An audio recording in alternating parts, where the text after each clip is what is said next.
قال الله سبحانه وتعالى في كتابه الكريم بعد أعوذ بالله من الشيطان الرجيم الذي خلق الموت والحياة ليبلوكم أيكم أحسن عملا وقال نبينا صلى الله عليه وسلم في معنى الحديث من كان آخر كلامه لا إله إلا الله دخل الجنة أو كما قال عليه الصلاة والسلام. Sadaqallahul azim wa sadaqa rasuluhun nabiyul karim wa nahnu ala dhalika minasyahidin syakirin walhamdulillahi rabbil alamin. Alhamdulillah Bapak Ibu jemaah yang dimuliakan Allah Ta'ala, walaupun kita dalam keadaan berduka, tetapi kewajiban kita sebagai seorang hamba senantiasa memuji Allah Subhanahu wa Ta'ala. Karena orang beriman itu hidupnya di antara sabar dan syukur. Kalau dia tidak sabar, maka dia tentu dalam keadaan bersyukur. Kalau dia sudah mampu untuk bersabar, maka syukurnya akan datang. Jadi orang beriman tidak ada keluh kesah dalam hidupnya, yang ada cuma sabar dan syukur. Karena kehidupan ini ada kawannya namanya kematian. Siang ada kawannya namanya malam. Hitam ada putihnya. Maka kehidupan dunia ini Allah ciptakan untuk kita, untuk mengetahui di antara kita mana yang menjadi hamba Allah yang terbaik, di antara yang baik-baiknya. Maka diciptakan oleh Allah kehidupan, diciptakan yang namanya kematian. Kemudian di antara hidup dan mati itu ada namanya masa untuk kita disaring oleh Allah Ta'ala, diuji oleh Allah Ta'ala mana yang baik amalnya, mana yang tidak baik amalnya. Kalau seseorang sudah berikrar bahwasanya Tuhannya adalah Allah Ta'ala, kemudian Nabi Muhammad adalah nabinya, maka sudah bisa kita pastikan kalau dia meninggal dunia itu menjadi hamba yang baik. Karena Allah sebagai Tuhan, Nabi Muhammad sebagai nabi.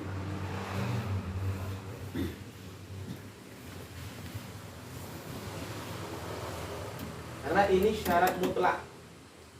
Syarat mutlak kita, pengakuan Allah Subhanahu wa Ta'ala sebagai Tuhan.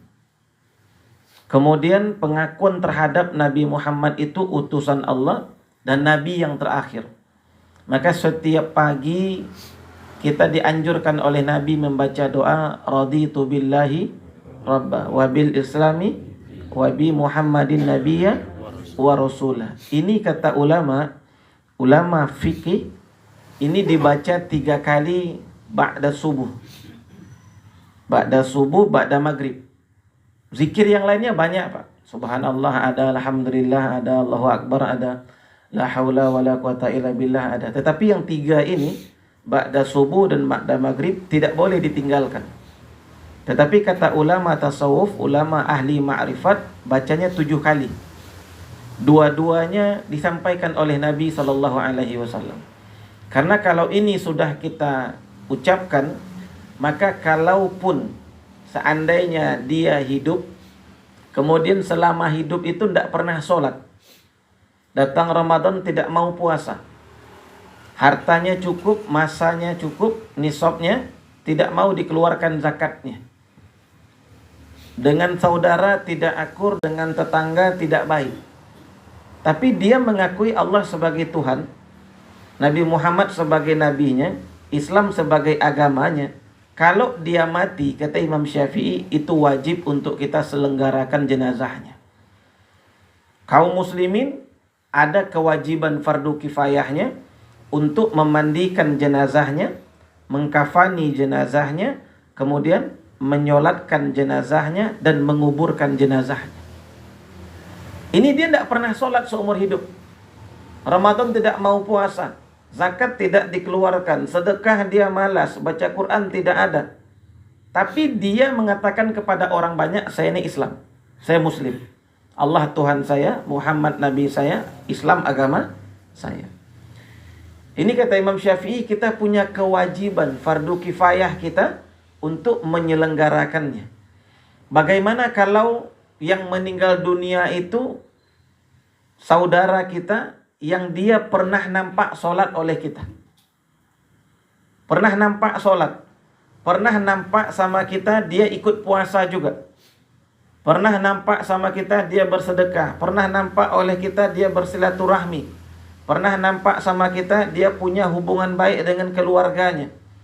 Dia tidak menyakiti tetangganya. Maka ini adalah suatu keharusan bagi kita untuk datang bertakziah.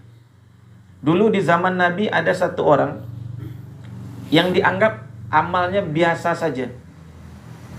Kemudian meninggal dunia. Maka terjadi permasalahan di antara sahabat, ada yang mau menyolatkan, ada yang tidak. Maka kemudian masalah ini disampaikan kepada Nabi, ditanyakan. Kemudian Nabi bertanya, apakah saudara kalian ini pernah melakukan kebaikan yang nampak di mata kalian? Jadi sosialisasi sahabat ini tidak banyak. Ke masjid juga sekali-sekali. Kemudian meninggal dunia. Banyak yang mau menyelenggarakan, banyak juga yang tidak. Nabi bertanya satu saja.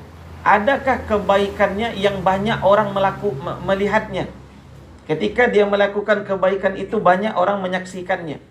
Maka satu orang berdiri, ya Rasulullah, sesungguhnya almarhum ini pernah bersama saya, itu berjaga di perbatasan antara daerah muslim kita dengan daerah kafir. Itu namanya ribat. Jadi menjaga daerah perbatasan. Itu malam hari tidak boleh tidur, Pak. Dia tidak boleh tidur malam hari. Maka kata kawannya ini, dia pernah satu malam bersama saya berjaga di ribat. Daerah tempat perbatasan kaum muslimin dengan kaum kafir. Maka kata Nabi, selenggarakan jenazah saudara kalian, aku akan menyolatkannya. Nabi menyolatkan. Kemudian Bapak dan Ibu yang dimuliakan Allah Ta'ala, di zaman Nabi Musa itu ada satu orang namanya Kifl atau Kifli. Ini tidak pernah punya kebaikan sedikit pun. Satu kampung orang tahu dia tidak orang baik. Di rumahnya tiap malam ada pesta judi, di rumahnya tiap malam ada pesta mabuk, di rumahnya setiap malam berkumpul segala macam dosa dan kemaksiatan. Kemudian dia mati. Begitu dia mati, tersebar berita di kampungnya, satu pun orang tidak mau membereskan jenazahnya, dibiarkan. Bahkan orang sujud syukur, Pak. Sujud gembira orang karena dia meninggal dunia. Maksiatnya tidak bisa dihentikan. Ketika dia mati, itu dia menghentikan maksiatnya. Tidak ada yang mengurus. Tiba-tiba Allah Ta'ala berfirman kepada Nabi Musa, wahai Musa, ada kekasihku yang meninggal dunia, tidak ada orang yang mau mengurus jenazahnya. Maka engkau datang ke sana, urus jenazahnya. Nabi Musa, karena dia perintah Allah, datang. Begitu tempat yang ditunjukkan Allah Ta'ala, dia tahu nih rumahnya Kifli. Kemudian dia masuk ke dalam. Yang mati itu Kifli. Nabi Musa bertanya kepada Allah, wahai Tuhanku, tidak adakah yang lain selain orang ini menjadi kekasihmu? Ahli maksiat, judi, mabuk, semua di tempat dia. Nabi Musa bertanya, tidak adakah selain ini yang engkau jadikan kekasihmu? Nabi Musa heran, kalau yang lain nambo tolonglah ya Allah, tapi kalau nambo dia kan tidak taluk dia. Maka Bani Israel itu, Pak, itu kalau berkomentar itu menyakiti hati. Bani Israel itu jangankan berkomentar terhadap Nabi, Allah saja dikomentari. Itu Bani Israel. Apa kata Bani Israel ini? Alangkah memalukannya Musa sebagai nabi mengurus jenazah Kifli.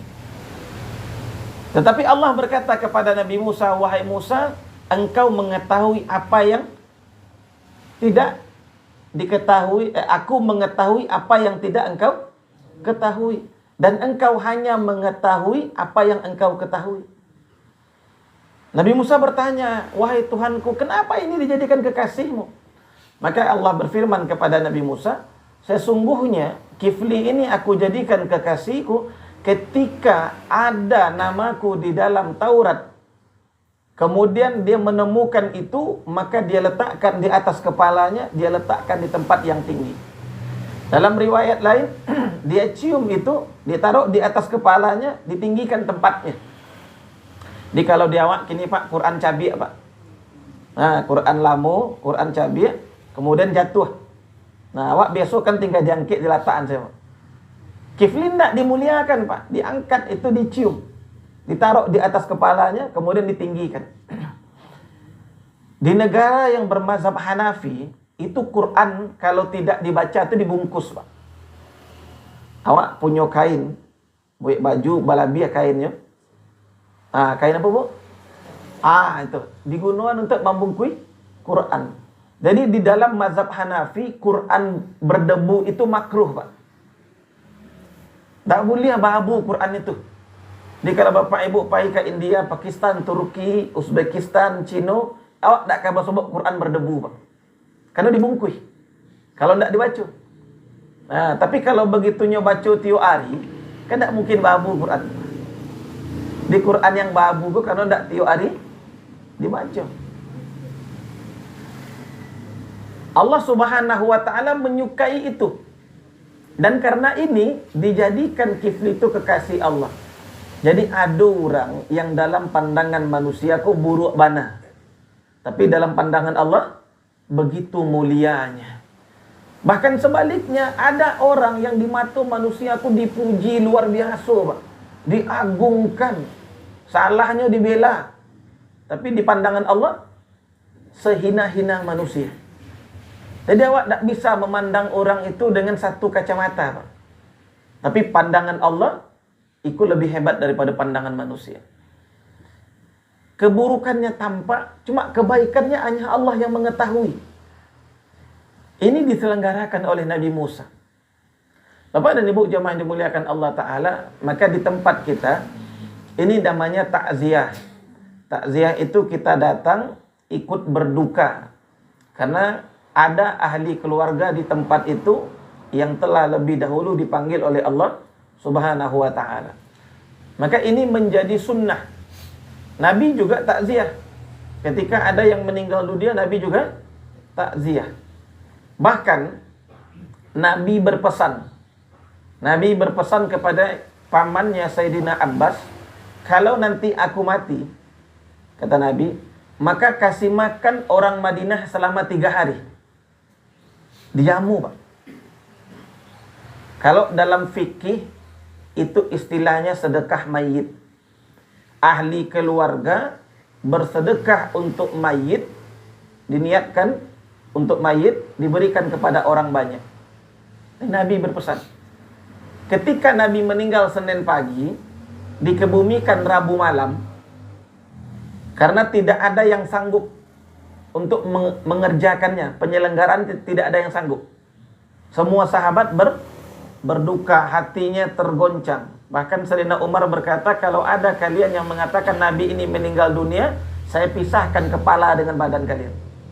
Nabi tidak meninggal dunia. Nabi itu bertemu dengan Tuhannya sebagaimana Musa bertemu dengan Tuhannya. Ini cuma 40 hari kata Umar, nanti balik lagi. Maka Abu Bakar datang. Disampaikan bahwasanya Nabi Muhammad ini adalah utusan Allah, dia bukan Tuhan. Wa ma Muhammadun illa rasul. Muhammad ini cuma rasul, dia bukan Tuhan, dan dia akan mengalami kematian.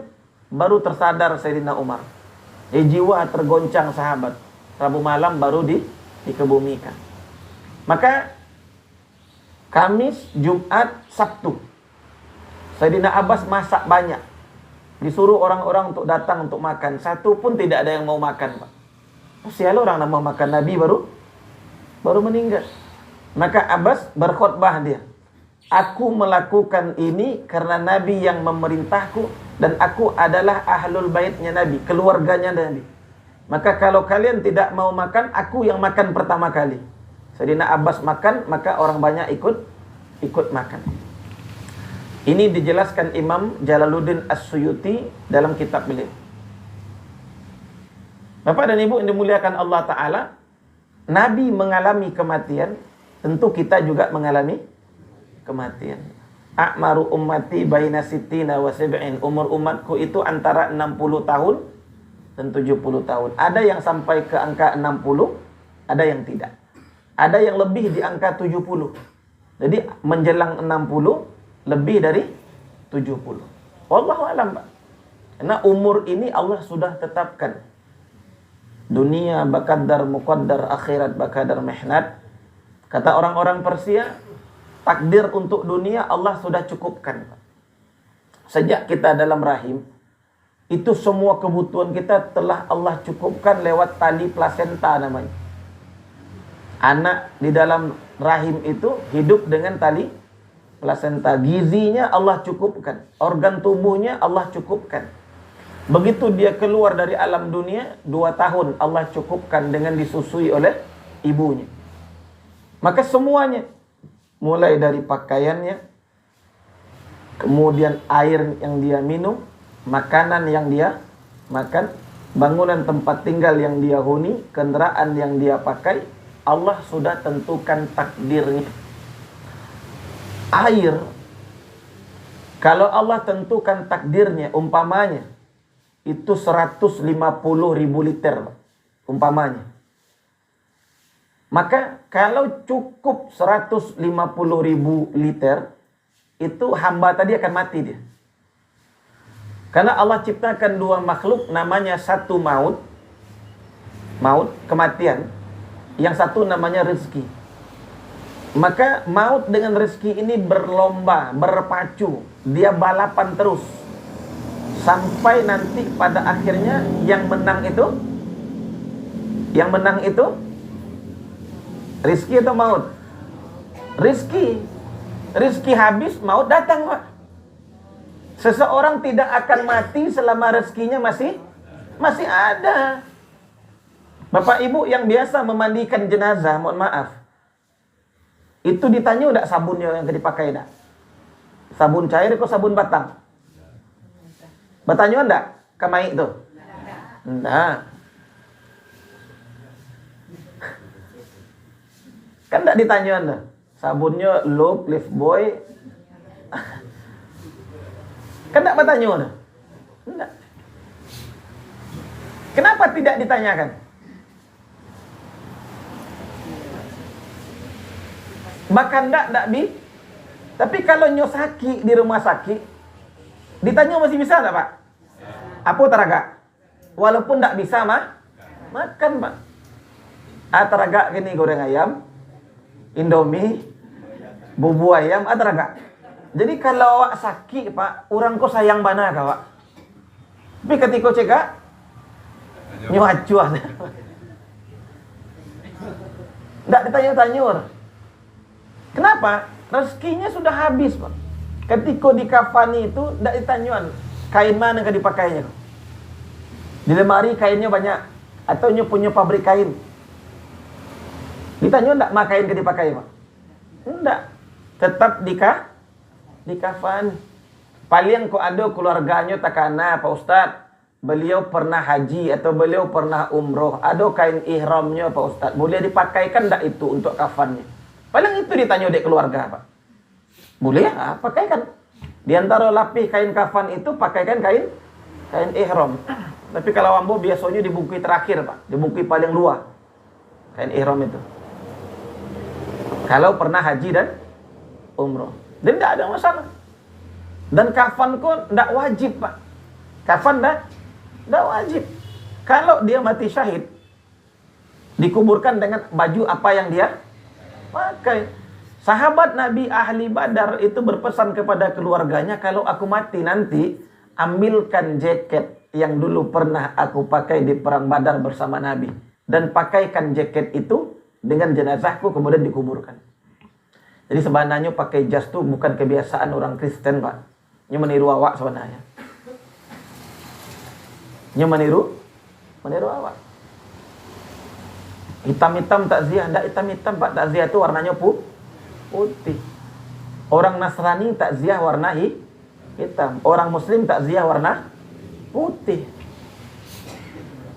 Awak tak biasa hitam. Boleh kalau dia awak nenek mamak di Minang, Pak, bajunya hitam. Lah tak buik bentuk itu. Jadi itu maaf, itu budaya. Dalam fikih namanya urf.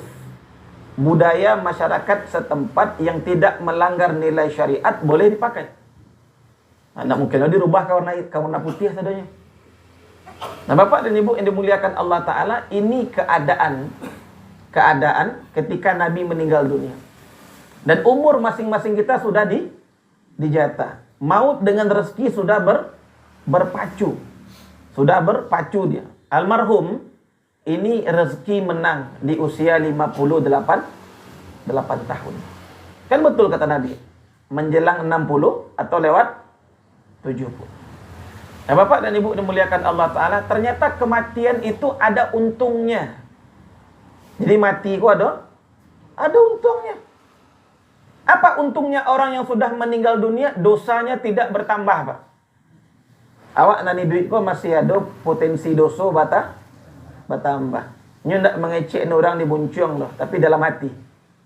Ibu ko ba alam mo kenah ya, Pak. Nyo ndak sabut dah. Tapi dalam hati. Potensi dosa tak tu? Potensi berdosa. Orang yang sudah meninggal dunia dosanya tidak akan bertambah.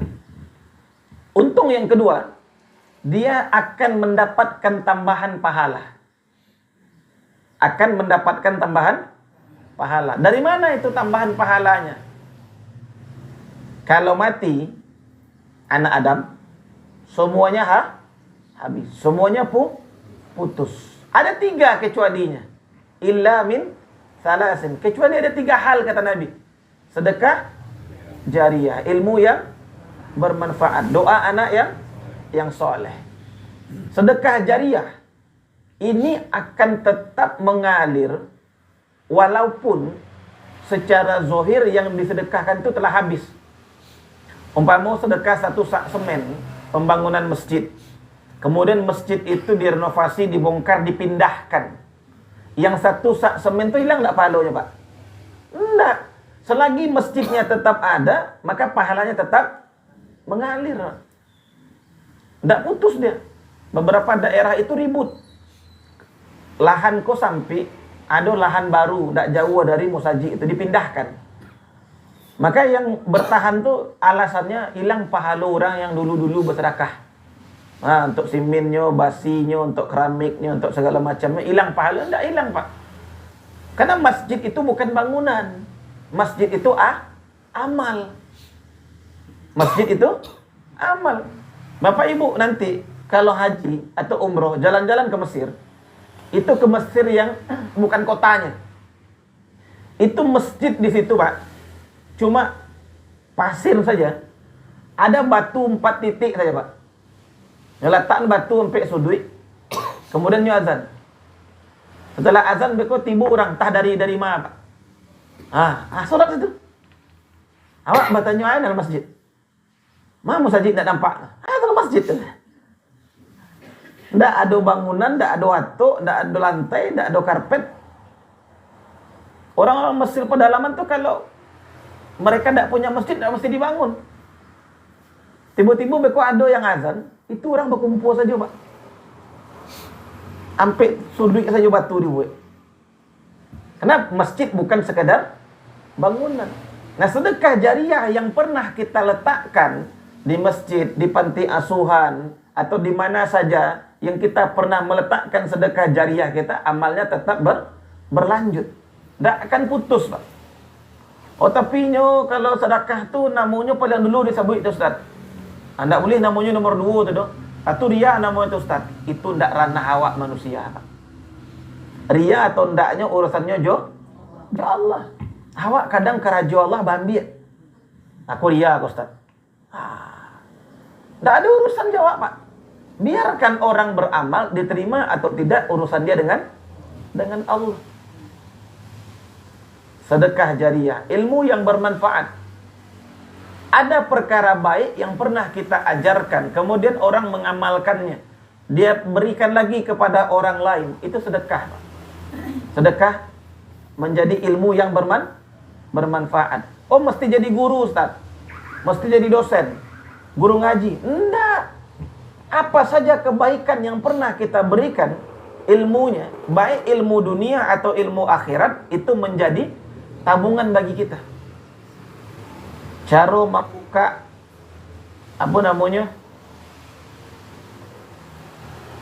ban kalau oto tu bocor, Pak, cara membukanya biar capek. Ditunjukkan kawan, Pak. Bisanya mengamalkan itu, kemudian nyuagia tahu lo orang lain, itu menjadi pahala. Itu cuma membuka ban oto, Pak.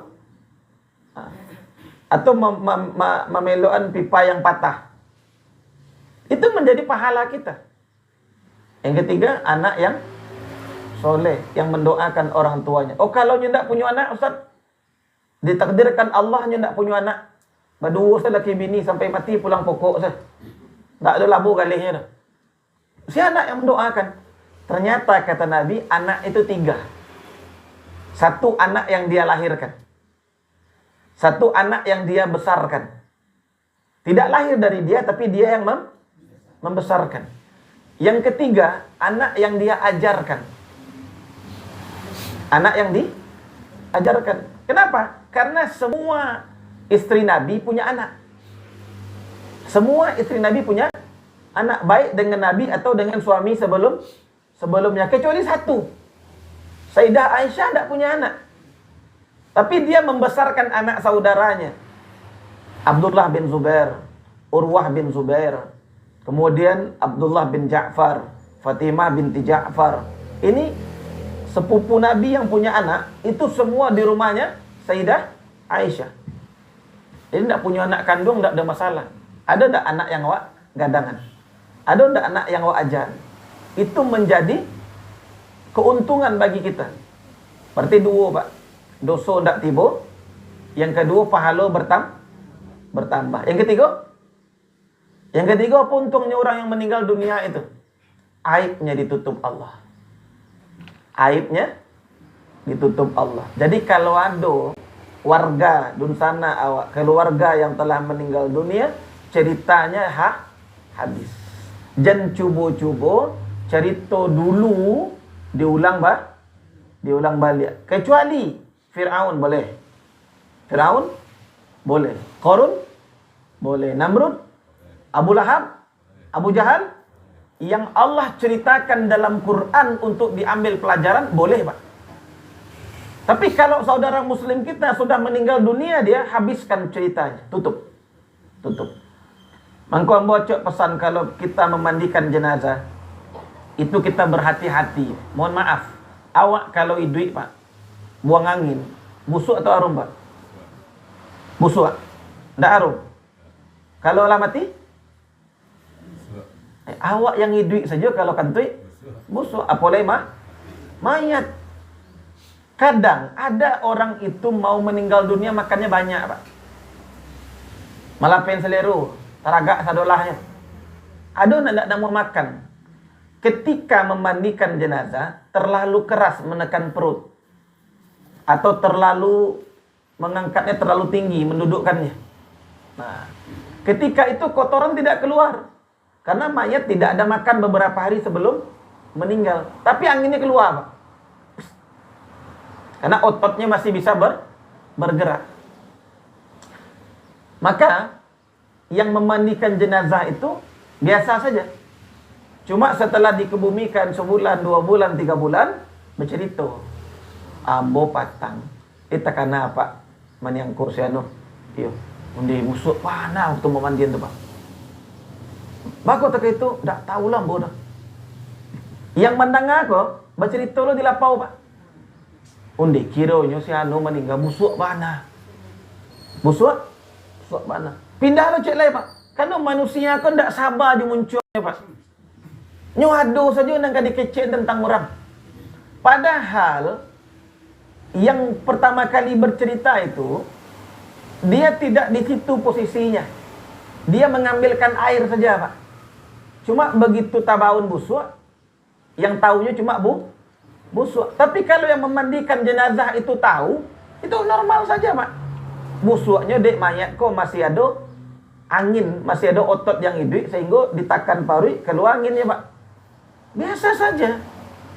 Cuma awak tak sabar muncul. Makanya kalau awak diminta memandikan jenazah oleh orang banyak, amanah. Jangan cuba-cuba cari tuan apa yang terjadi keluar, Pak. Kalau tak, jangan satu. Nah, karena orang yang sudah meninggal dunia, aibnya kita tutup. Kalau enggak, aib yang sama akan datang ke diri awak dan Allah permalukan di dalam rumah awak surang. Itu kata Nabi. Orang yang suka menggunjingkan orang lain tidak akan mati dia sebelum dia melakukan hal yang sama dengan orang yang dia gunjingkan itu. Nabi tidak mungkin berdusta, Pak. Hal yang sama. Bahkan kata Nabi, Allah permalukan dia di tengah-tengah keluarganya dalam rumahnya sendiri. Aduh. Aibnya ditutup Allah Ta'ala. Kalau Allah sudah menutup, kita jangan buka lagi, Pak. Ceritakan kebaikan saja. Ceritakan kebaikan saja. 3, Pak. Orang yang sudah meninggal dunia, dosanya tidak bisa datang lagi. Kemudian pahalanya bisa bertambah. Yang ketiga, aibnya ditutup. Bapak dan Ibu dimuliakan Allah Ta'ala, Buya Hamka dalam tafsir Al-Azhar, kalau saya di rumah itu jilid 1, cetakan lama, mulai dari halaman 21 sampai 26, itu Buya Hamka menceritakan tentang satu orang anak yang sudah meninggal dunia, kemudian berkunjung ke rumahnya bertemu dengan bapaknya. Kira-kira, Pak, lah mati, datang ke rumahnya bosobok bapaknya dan mau tanya bapaknya. Kira-kira anaknya soleh, bapaknya soleh, datang ke rumah. Assalamualaikum. Suaranya, rasanya idik balik, Pak cerita. Dibuka pintu. Waalaikumsalam. Anaknya soleh, bapaknya soleh. Bertanya bapaknya, abah kok balik kemari balik? Masalah. Apa kata si anak? Hari ini hari wafatnya Umar bin Abdul Aziz, khalifah yang adil. Terus maka alam barzah diliburkan. Alam barzah libur, tanggal merah. Maka tiba kemari, kata ayahnya. Aku minta izin kepada Allah, ingin bertemu dengan bapak. Rindu. Anak yang lama meninggal aku rindu jenan ni duit, Pak. Masya Allah. Cerita, Pak. Malapai teragak. Baru bapaknya tahu bahwasanya Umar bin Abdul Aziz meninggal dunia. Dan diceritakan Umar bin Abdul Aziz itu meninggal dunia, itu pintu langit dibuka semuanya dan setiap malaikat menyambut datangnya ruhnya. Karena pemimpin yang begitu adil. Selama jadi khalifah, Pak, mohon maaf, 2,5 tahun tak pernah mandi junub. Tak nyawai bininya selama jadi pemimpin, Pak. Sibuk untuk umat. Anaknya tiba, kalau keperluan keluarga, lampu dipadamkan. Walaupun lampunya lampu togok cuma di zaman itu, engkau datang, urusan keluarga, urusan negara. Urusan keluarga, Pak, dimatikan lampu, Pak. Mau tak kalam-kalam di rumah itu. Karena aku rumah dinas. Tapi kalau urusan negara, dihidupkan. Itu Umar bin Abdul Aziz. Diceritakan oleh Buya Hamka dalam tafsir Al-Azhar. Kenapa itu bisa terjadi, Pak? Padahal sudah mati. Yang mati itu jasad. Ruh kita tidak. Maka jangan sibuk mengurus jasad, lupa mengurus ruh kita. Apa sibuk dengan jasad dan dipikir makanan lama saja, Pak? Baju baru saja. Tinggal di Indarung, pergi makan lama lauk bukit tu. Balik ke Indarung, tiba di Badabuik, lapar lah balik, Pak. Imam makan dah lama kabungui tu. Tinggal dia dalih pergi makan kabungui. Tiba Teluk Bayu, lapar balik, Pak. Ikut sibuk jeruh namanya, Pak. Bukan tidak boleh, silahkan nikmati dunia ini. Tapi jangan bakal labihan. Jangan bakal labihan. Bapak dan Ibu dimuliakan Allah Ta'ala, awak sibuk je tampik tidur dan lama. Kasua, cari dan maha, spring bed, king coil, dia ada dan maha di Bali. Tapi awak tak pernah memikir bahawa cara mati nan lama. Silahkan cari makan lama, cari pakaian rancak, pikir tampik dan lama, tampik lalu dan lama. Silahkan, Pak, manusiawi. Awak dagi rezeki masing-masing dari Allah Ta'ala. Tapi tolong difikirkan bahawa cara mati nan lama. Nah, kau awak lupa, Pak, memikirkan bahawa cara mati nan lama. Mati tidak menyusahkan orang. Nah. Bapak dan Ibu jemaah dimuliakan Allah Ta'ala, Ruh kita begitu mati dikeluarkan dari jasad yang kita kebumikan jasad. Nanti ruh Allah kembalikan. Karena ruh itu dari Allah. Dan ruh ini makhluk yang abadi. Sejak dari alam ruh pindah ke alam rahim, pindah ke alam dunia, pindah ke alam barzah. Nanti berkumpul kita di alam mahsyar. Kemudian nanti kita ditimbang yaumil mizan. Kemudian kita diaudit yaumil hisab. Kemudian kita melintasi sirat. Baru tempat terakhir kita fariqun fil jannah wa fariqun fis sa'ir, masuk neraka atau masuk ke dalam surga. Itu perjalanan ruh, Pak. Abadi ruh itu. Ruh tidak ada matinya. Jasad yang mati. Maka waktu yang ada jangan sibuk dengan jasad. Sibuk dengan ruh kita. Ruh yang kuat dia akan senang dengan ketaatan. Sayyidina Ali Zainal Abidin setiap malam solat sunat 1000 rakaat. Imam Ahmad bin Hanbal setiap siang solat sunat 300 rakaat. 300 rakaat. Itu sunat, Pak. Awak tarawih 8 nih. Cari musajik dan capek imamnya begitu. Jangan panjang-panjang mana kami lah tu. Tapi kalau ruhnya kuat, tidak ada hubungan dengan jasad, Pak. Tapi kalau jasad kita lemah, maka ruh tidak bisa bergantung dia. Bertanya bapaknya ini, kenapa kamu pulang? Rindu, Pak. Sudah selesai? Sudah. Pulang anak itu, Pak. Pulang anak itu. Ini diceritakan Buya Hamka di dalam tafsir Al-Azhar. Ternyata orang yang meninggal dunia ada rindunya dengan orang yang masih hidup. Yang ngaco tu awak nani duit lupa kanan lama mati, Pak. Kuburan ndak tercali. Tunggu Ramadan baru tiba. Padahal ziarah kubur itu sunnah. Nabi tiap malam ziarah ke pekuburan Baqi. Tiap malam Nabi datang ziarah kubur, Pak. Sunnah, bukan hal yang dilarang oleh agama. Kemudian hal seperti itu telah lebih dahulu dilakukan oleh Nabi. Nabi datang ke mimpinya Sayyidina Bilal, berkata kepada Bilal, "Wahai Bilal, tidakkah engkau rindu denganku?" kata Nabi. Maka jago lalu disiapkan bekal dari Damaskus, Pak. Syria hari ini. Barangkit semalam-malam hari untuk sampai ke Madinah. Ribuan kilo itu perjalanan. Begitu sampai di Madinah, langsung masuk ke Masjid Nabawi, yang dicarinya adalah makamnya Nabi. Orang yang lama meninggal rindu jenan nani duit, Pak. Ziarahilah makam keluarga kita, orang tua, kakak, adik, saudara, mertua kita. Ziarahi. Tidak mesti menjelang puasa, Pak. Ziarah yang paling baik itu di hari Jumat. Jumat itu mulai dari Kamis azan maghrib sampai kepada Jumat azan maghrib. Di antara itu ziarahlah kita. Datangi kerabat kita yang sudah meninggal dunia. Dan dia menyaksikan kedatangan kita. Mau ucap salam wajib atau tidak, Bu? Sunat. Wajib atau sunat? Mengucap salam sunat. Menjawab wajib. Awak disuruh Nabi kalau datang ke kuburan baca salam. Assalamu alayka ya ahla diyaril mu'minin. Yaghfirullahu lana walakum. Wa insyaallahu lahikun. Assalamualaikum wahai perkampungan orang mukmin. Awak mengucap salam, Pak. Sunat. Menjawabnya wajib. Itu salam awak dijawab sama orang yang dikuburkan di situ. Cuma tak tadanga dek telingo. Kok tadanga tak jadi ziarah? Pulang balik, Pak. Sebanyak tu nak menjawab salam, lari dia. Dijawab salam. Dan dia menunggu kita mau membagikan apa, kita mau mengirimkan apa.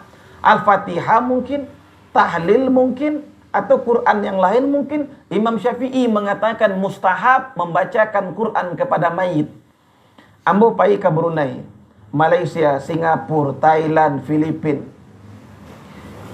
Vietnam, Kamboja, negara ASEAN. Itu dalam mazhab Syafi'i, mereka mengkhatamkan Quran di kuburan itu ketika mayat dikuburkan. Bahkan di Thailand itu dibuat tenda dekat kuburan itu untuk mengkhatamkan Quran, Pak. Diniatkan untuk jenazah. Kalau di Pariaman dulu ambo beraja selama 3 hari, selama 7 hari itu khatam. Jadi orang yang takziah itu ndak pai mauta, ndak pai manggosip, ndak pai manggunjiang, datang takziah cari Quran, diniatkan untuk almarhum atau almarhumah. Ya Allah, kami baca Quranku, kami hadiahkan untuk yang Allah meninggal pahalanya. Maka di hari ke-7 tu khatam. Maka diundang orang banyak, makan bersama, doa khatam Quran dihadiahkan untuk mayat. Bukan bid'ah, Pak. Awak hari kau seketik bid'ah tak pernah dibuat dek Nabi. Memang takziah bentuk ikut dibuat Nabi, Pak. Subuh-subuh aku dari musajid takziah ke rumah duka ada Nabi buat. Kalau ikut bid'ah sama-sama masuk neraka. Enggak. Agama bukan masalahnya bid'ah. Kalau tidak mengerti dalil bertanya. Kalau tidak tahu dalil katakan tidak tahu. Kalau ada dalil terima. Mau diamalkan atau tidak jadi masalah, Pak. Ini yang hilang kalau kita takziah. Tak, kalau ambo dulu takziah, diajar orang tua tu, takziah ambil Quran, mengaji sedekah. Sedekah tahu, Bu? Ain kah? Ain. Ain kah? Ain tu bahasanya satu manzil. Kalau ndak kah pengaji, jangan pai takziah.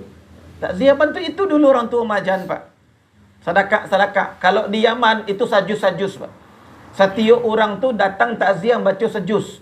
Quran kan cuma 30 juz, tak? Kalau 300 orang tiba, berarti 300 orang itu mengkhatamkan Quran sebanyak 10 kali. Orang 300 yang datang tu sekali baca mengkhatam Quran 300 kali, Pak. Itu ditanya, Pak. Datang, juz 7 balik lah. Datang lu cek lepak, apa juz 8 balik. Tiba lu cek lepak 9 balik lah. Setiap yang datang tu dapat sejuz, Pak. Hadiahkanlahnya. Maka mudah-mudahan Bapak dan Ibu, takziahnya kita hari ini, kata orang Minang, jadi sitawa sedingin. Mudah-mudahan Allah Ta'ala berikan kelapangan kepada ahli keluarga yang ditinggalkan dan yang telah meninggal dunia. Kenapa? Karena rumahnya dilapangkan, Pak. Kan kalau tidak ada takziah kok kursi penuh dalam kok. Tapi begitu takziah rumah dilapangkan. Apa maksudnya? Orang yang ditinggalkan ahli keluarga lapangkan hati. Yang sudah meninggal dunia kita berharap kuburnya dilapangkan oleh Allah Ta'ala. Kuburnya diterangi oleh Allah Ta'ala. Mudah-mudahan takziah kita Bapak dan Ibu menjadi amal jariah bagi kita. Kemudian juga kesabaran bagi ahli keluarga, juga mendapatkan pahala dari Allah Ta'ala. Lebih dan kurangnya mohon maaf. Wabillahi taufik wal hidayah. Wassalamualaikum warahmatullahi wabarakatuh. Waalaikumsalam warahmatullahi wabarakatuh. Syukran jazilan jazakumullahu khairan katsir atas dan hikmah yang diberikan oleh guru kita. Mudah-mudahan dapat